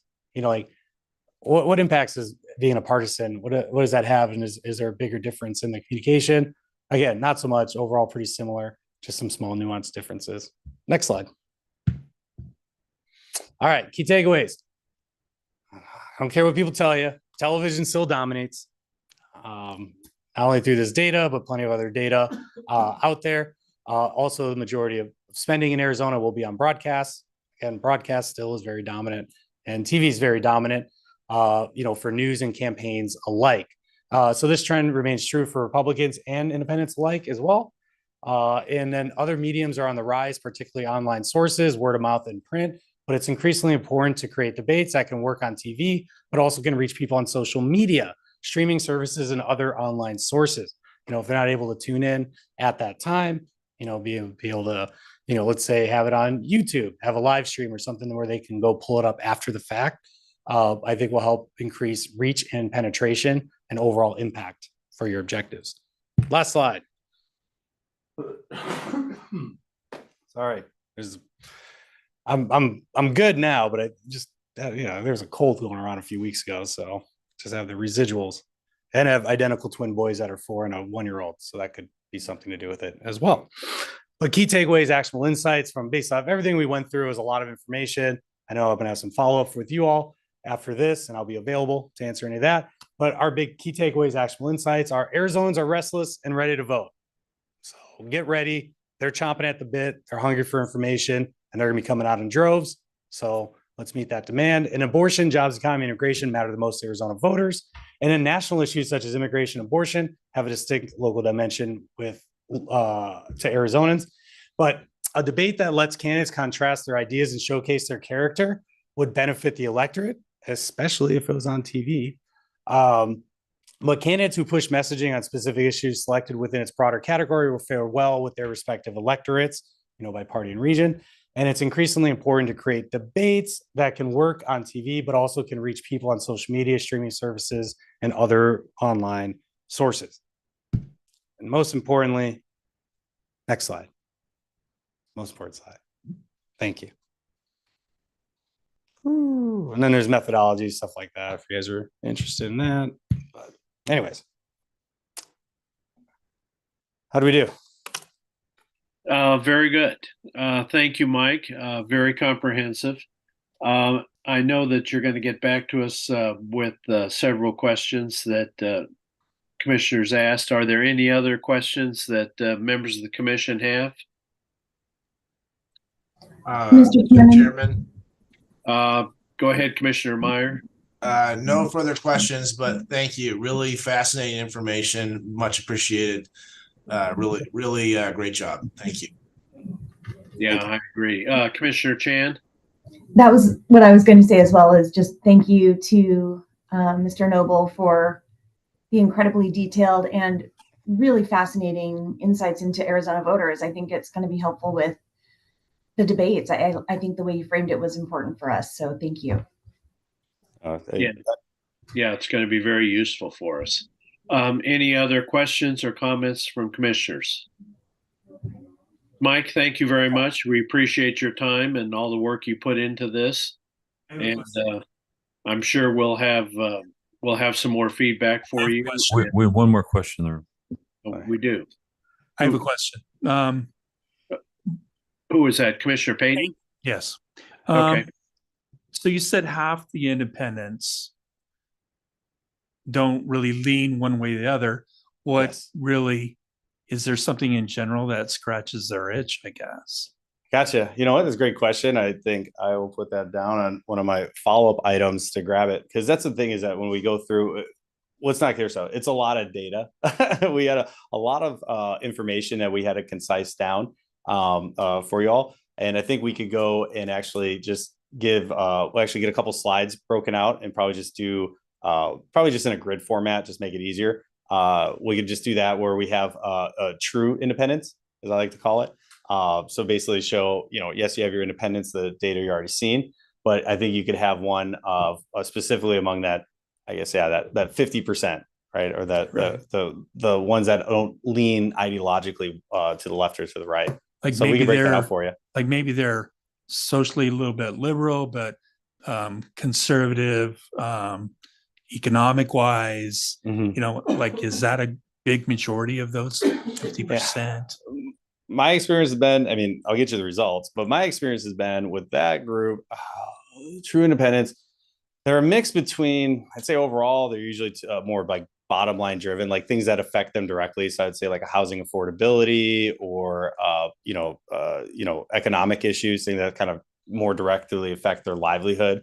They're usually not as concerned about social issues because they're getting not as caught up in the partisan sides. Partisans are pretty, they'll die on the hill for their issues. And also they seem to just be a little bit more moderate in general. Like I say this in a nice way. They just seem much more sane compared to the red team or blue team, basically. Is the difference between the two. They seem like, I guess, better word, they seem very normal. Probably, I don't know the way to say it. But yeah, they just seem a little bit more normal. on there. And I will say that too, is that we have two more of these surveys coming up.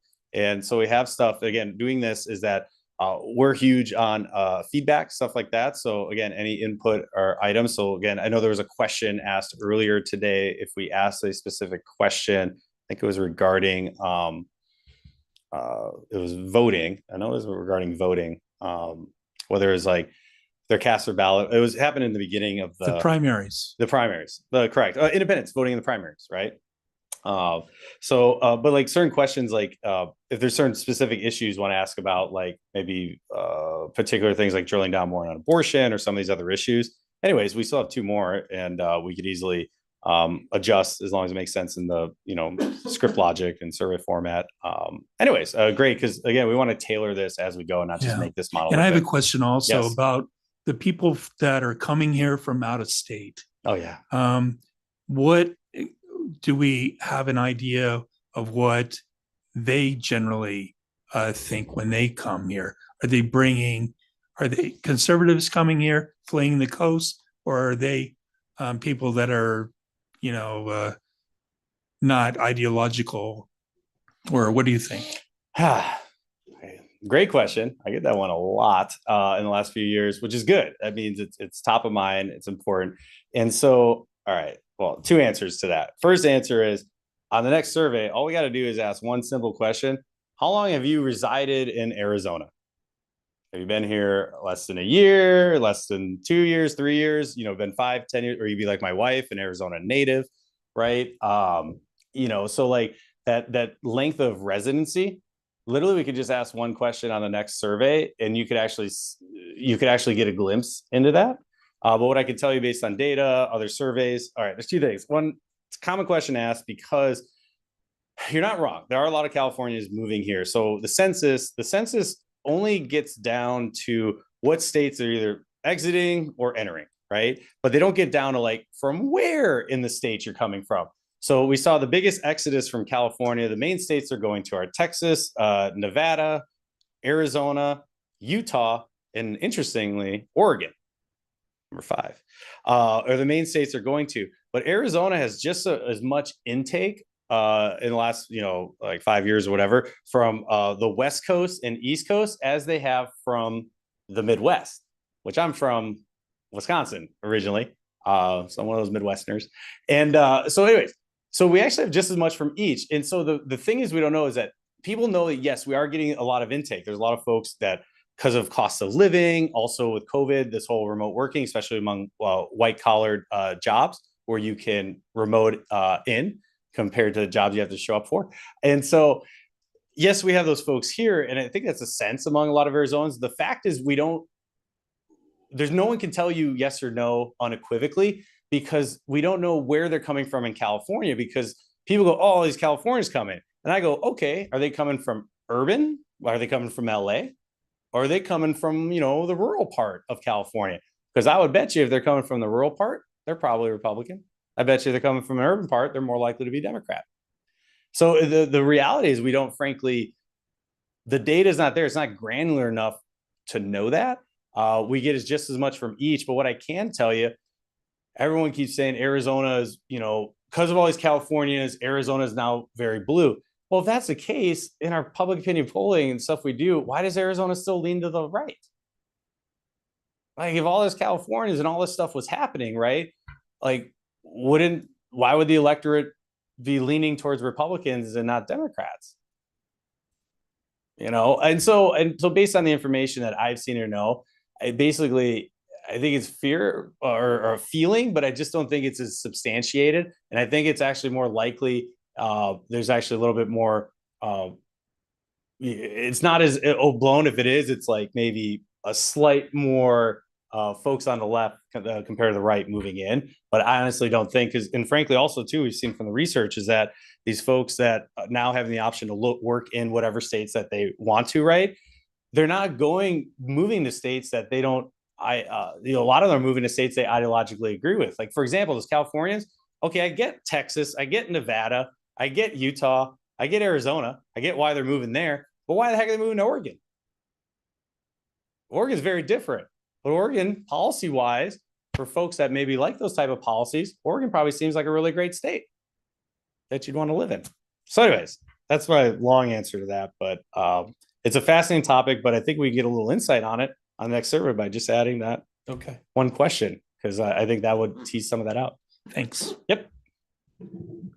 Any other questions or comments from commissioners? Thanks again, Mike. If we have no further discussion, we'll move on to the next item on the agenda. Item 5, discussion possible action on annual budgetary calculations and 2024 spending plan. Every year, the commission considers a calendar year budget and must approve certain calculations required by law. The memo in your materials in item 7 outlines those calculations and the staff's plan for 2023.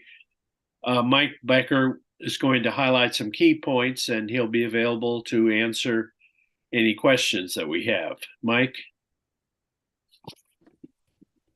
Mr. Chairman, Commissioners, thank you. I won't take a lot of your time. As you said, before you is the proposed 2024 calendar year budget. A couple areas I do want to make sure you're aware of. One, the funding cap has increased for 2024. It's gone up roughly $140,000. So that's a good sign for us. Secondly, in terms of revenue for the commission, compared to where we were last year, we are down a slight tick in revenue. However, I do anticipate December being a good month in terms of revenue. So I see us hitting our marks that we actually put in the budget for 2023. So I think we're in good stands there. However, as you can see in the proposal, we do have the revenue projections low, roughly $5 million from the 10% surcharge. The trend has been for the revenue to be going down every year. So I wanted to make sure we were conservative in that area. Hopefully we will hit that and exceed it as we are doing this year. But again, I wanted to make sure we were conservative in that area. Lastly, I want to point out, as you can see on the memo on the second page, we do have an area referencing the Prop 211, the Voters' Right to Know Act. That passage of that act created a 1% surcharge on civil and criminal penalties. That 1% surcharge has gone into effect at the beginning of 2023. And as of November 1st, we do have $238,472 in that fund that it will be available to use going into 2024 to offset any costs we have for whether it's with the Secretary of State's creation of their campaign finance site to allow those using Prop 211 and have to required by law to post their information, or whether it's going to be used for lawsuits or whatever. We do have that fund available. Those are the areas I really wanted to point out and make sure you're aware of, and I'm happy to answer any questions.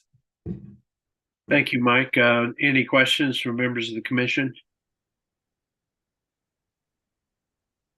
Hearing none, is there a motion to approve the memorandum in item 7?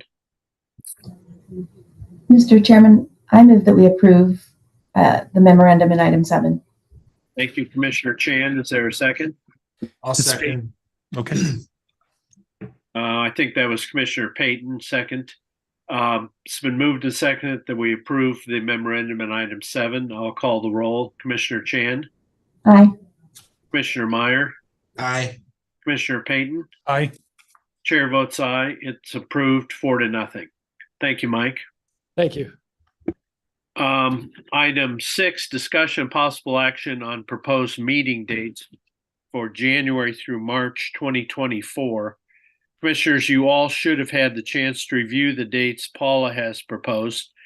Unless there's any discussion, I will entertain a motion and a second to approve the meeting dates of January 25th, February 29th, and March 28th.